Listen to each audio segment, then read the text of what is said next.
समाज के लिए लगे रहते हैं और आपने पूरी तरह से समाज के लिए अपने आप को समर्पित कर दिया है। ऐसे हमारे समाज के महान नेता साथी छत्रपाल जी से मैं अनुरोध करूंगा कि वो अपनी बात रखें। साथी छत्रपाल जी, सभी लोग ताली बजा के स्वागत करेंगे साथी का।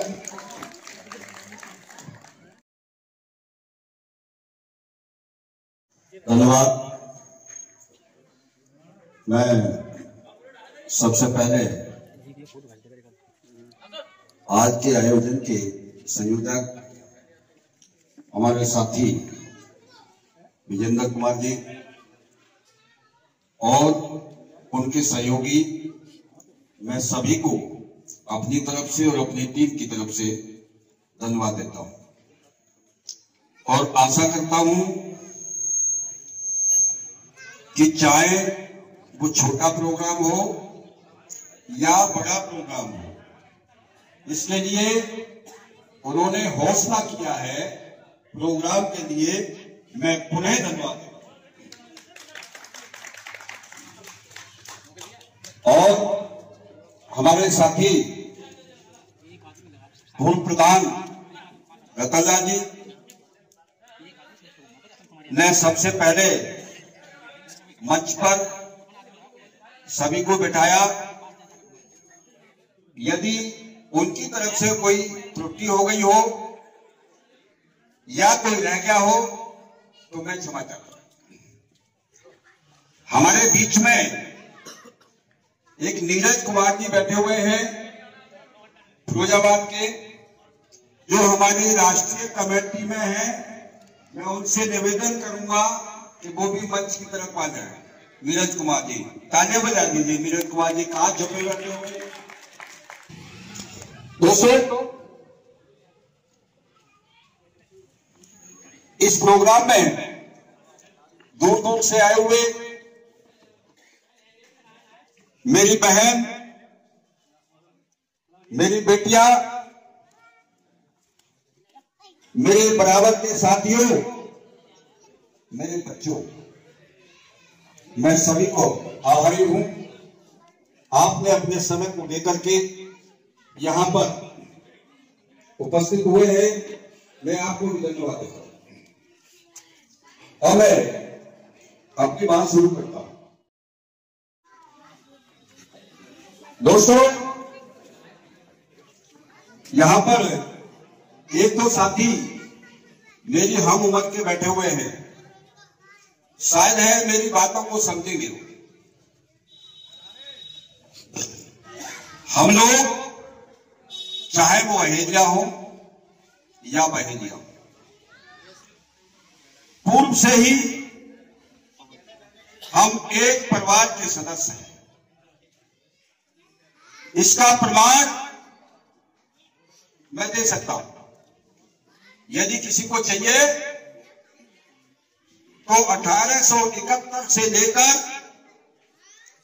और अब तक सरकारी प्रमाण दे सकता हूं।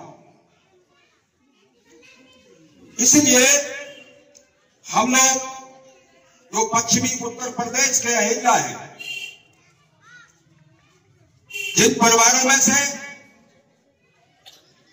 उनकी बेटियां या बहन आपके परिवारों में ब्याही जाती हैं या आपके परिवारों की बहन बेटियां उधर पश्चिमी उत्तर प्रदेश में ब्याही जाती हैं, तो हम अलग नहीं हो सकते। सरकार भी इस बात को मांगती है। सरकार ने भी 2-3 दफे सर्वे करके भेजा कि ये दोनों छोटे बड़े भाई हैं, चाहे इनको बहेलिया के लो या अहेलिया के। लेकिन उत्तर प्रदेश की राजनीति ने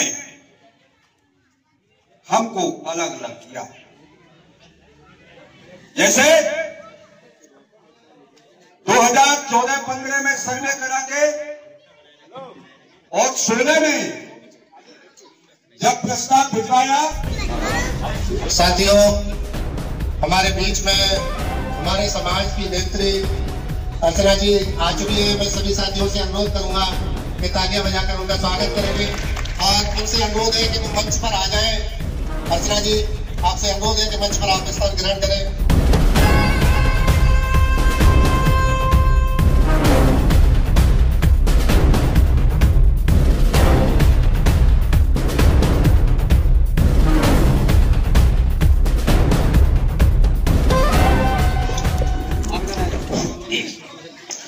देखिए, बहुत अच्छा लगा। हम चाहते हैं कि पुरुषों के साथ जब तक महिलाएं नहीं चलेंगी तब तक हम जंग नहीं जीत सकते। पहले भी, पूर्व में भी तमाम सेलिब्रिटियों के नाम आए हैं, तो मैं भी ये कहना चाहूंगा कि हमारे बीच में भी एक सेलिब्रिटी पैदा हो गई है, इनके लिए ताली बजाएं। बहुत अच्छा है। मैं महिलाओं से ये कहना चाहूंगा कि यदि आपकी सास और बहू में या ननद में झगड़ा हो जाए तो शायद कोई कम नहीं पड़ेगा। इसलिए समाज की मीटिंग में भी ऐसा ही करिए कि सबसे अगली पंक्ति में आप दिखाई पड़े, तभी हम बराबरी कर पाएंगे। आपने देखा है कि सामान्य की जो भी महिला है वो वोट भले ही न डालने जाए, लेकिन राजनीति में आपसे आगे हो जाएगी। राजनीति में आपसे आगे है, उनके परिवार वाले कोई नहीं रोकेगा। लेकिन आप लोग, हमारी महिलाएं घर के अंदर बैठी रहती हैं, अरे आप भी बोलना सीखिए, जैसे घर में लड़ती हैं बाहर में लड़ना सीखिए, तभी आप आगे बढ़ पाएंगे और तभी हम लोग आगे बढ़ेंगे। नेता आपको भी बनना है और अपने भाई, पापा, चाचा, उनको आगे निकालना। तो दोस्तों, मैं उस बिंदु पर चल रहा था कि अहिल्या और पहेलिया, मैं उन्हें इस बात को दोहरा देता हूं कि 1931 के जो एक आदेश है, और यही आदेश भारत सरकार ने दिए। भारत सरकार ने यह लिखा कि यदि 1931 में जो भी जातियां हैं उनको अछूत माना था, उसमें अहिल्या भी है और पहेलिया भी और पसिया भी है। लेकिन हमारे दोस्तों के पास, हमारे साथियों के पास जो काम कर रहे हैं समाज का, उनके पास वो लिस्ट नहीं है। उनके पास केवल क्या है, अहिल्या अलग और पहेलिया अलग। लेकिन जो हमारे पास लिस्ट है वो अहिल्या, पहेलिया, पसिया तीनों एक है। इसी प्रकार 36 में है, एक जाति जनगणना हुई 1945 में, उसमें भी अहिल्या महिला एक है। एंगर कमेटी ने अपनी रिपोर्ट दी, उसमें भी अहिल्या, बहिलिया, बहिलिया, अहिल्या दोनों प्रकार से लिखा हुआ है, अहिल्या बहिलिया और बहिलिया अहिल्या। तो हम एक है कि नहीं है, बताइए आप लोग। हम एक हैं।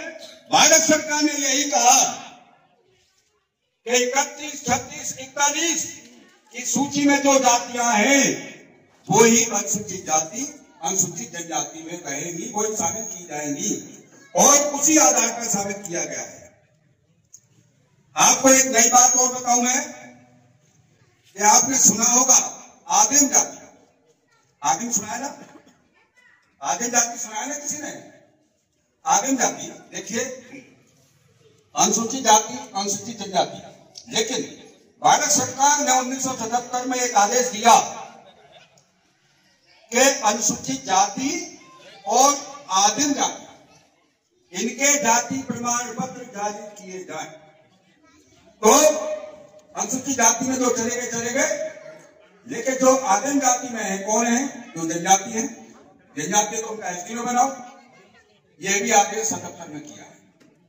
साथियों, कुल मिलाकर के सरकार सब जानती है, हम लोग मंत्री जी से भी कई दफे मिले हैं।